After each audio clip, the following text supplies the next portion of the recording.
जैसा कि आप सब जानते हैं कि दिल्ली में 24 घंटे बिजली देना और फ्री बिजली देना अरविंद केजरीवाल जी की सरकार का ना सिर्फ वादा है बल्कि एक ऐसा वादा है जो लगातार 9 साल से हम पूरा करते आ रहे हैं।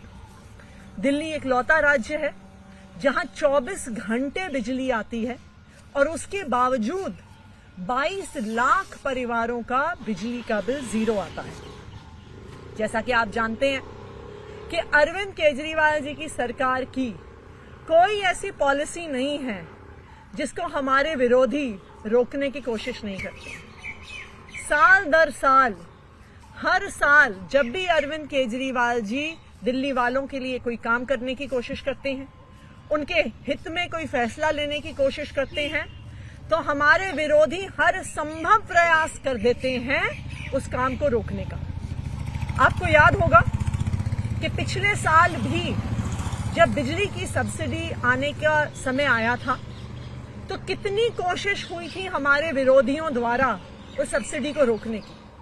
एक समय तो ऐसा भी आया था जब हमें ये घोषणा करनी पड़ी थी कि आज के बाद जीरो बिजली बिल समाप्त हो जाएंगे। इस साल भी पिछले 1 महीने से लगातार इन लोगों ने हर संभव प्रयास कर लिया कि आने वाले वर्ष 2024-25 में दिल्ली वालों का जीरो बिजली का बिल ना आए और किसी तरह से केजरीवाल सरकार की सब्सिडी रुक जाए।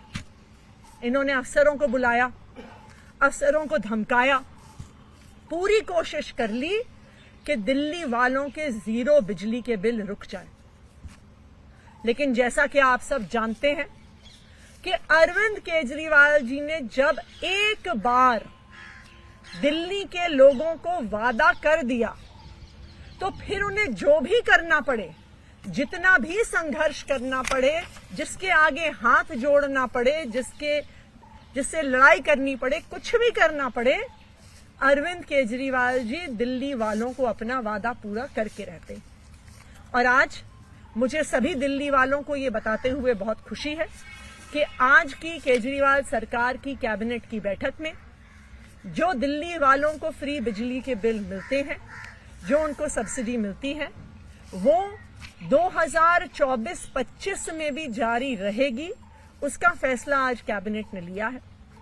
तो जिस तरह अभी तक 200 यूनिट तक बिजली फ्री, 400 यूनिट तक बिजली के बिल आधे, जो सब्सिडी दिल्ली के किसानों को, दिल्ली के वकीलों को, 1984 के जो दंगा पीड़ित हैं उनको जिस तरह से सब्सिडी पिछले वर्ष 2023-24 में मिलती आई है, उसी तरह से आने वाले साल में भी सब्सिडी मिलती रहेगी।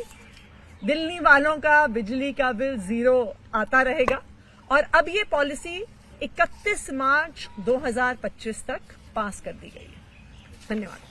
लेकिन आप बता सकते हैं कि क्या अड़चन इसमें आ रही थी? पिछली बार आपने बताया था बकायदा कि लेटर लिखे गए थे और उन्हें रोकने के लिए बकायदा आपके पास भी नोट आया था, तो इस बार भी क्या इस तरह कोई नोट आया? क्या कोई इसकी टाइम? देखिए, अगर आप पिछले साल भर में देखिए तो अब इन लोगों ने एक तरीका अपना लिया है काम को रोकने का।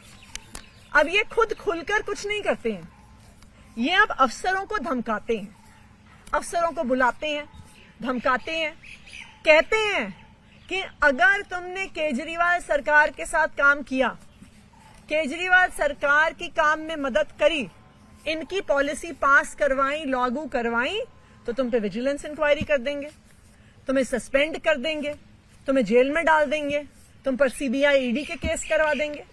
तो अब इनका काम करने का तरीका हमारे विरोधियों का, इन लोगों का चेंज हो गया है। पहले ये हम पे खुल के वार करते थे, अब ये खुल के वार नहीं करते हैं, ये अफसरों के माध्यम से काम को रोकने की कोशिश करते हैं। लेकिन जैसा आप सब जानते हैं, जो दिल्ली वालों को अरविंद केजरीवाल जी वादा करते हैं वो उस वादे को पूरा करके दिखाते हैं। मैम, कितनी लोगों को इसका लाभ मिलेगा? क्या उनकी संख्या बढ़ी है? और इसके ऊपर सब्सिडी के ऊपर सरकार के ऊपर कितनी? देखिए, सरकार के ऊपर तकरीबन 3,500 करोड़ का सालाना वहन होता है। जो एक्चुअल अमाउंट है वो तो कंजम्पशन बेस्ड डिपेंड करता है। अप टू 200 यूनिट्स बिजली बिल्कुल फ्री होती है। 200 से 400 यूनिट में आपको 50% की सब्सिडी मिलती है। जो किसान होते हैं उनको सब्सिडी मिलती है, लॉयर्स चेंबर्स में मिलती है, 1984 के दंगा पीड़ितों को मिलती है। तो जो उनका एक्चुअल कंजम्पशन है उसके आधार पर मिलती है।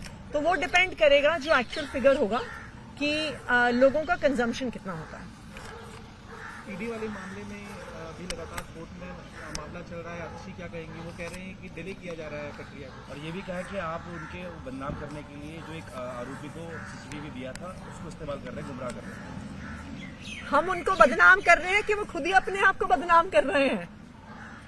वो खुद पहले कोर्ट जाते हैं। केजरीवाल जी को बार बार समन भेजने के बाद पहले तो वो अरविंद केजरीवाल जी ने जो सवाल उठाए उनका जवाब नहीं देते।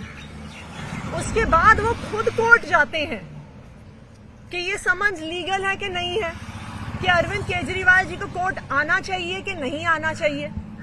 भाई अगर आप खुद कोर्ट गए हो तो फिर कोर्ट के फैसले का इंतजार करो ना। ये तो ऐसा लगता है कि ईडी ऐसा मानती है कि जी अब तो हम कोर्ट का भी इंतजार नहीं कर सकते, हम तो कोर्ट के भी ऊपर हैं। भाई खुद कोर्ट गए, अब कोर्ट का सम्मान करो, उनके फैसले का इंतजार करो। Thank you.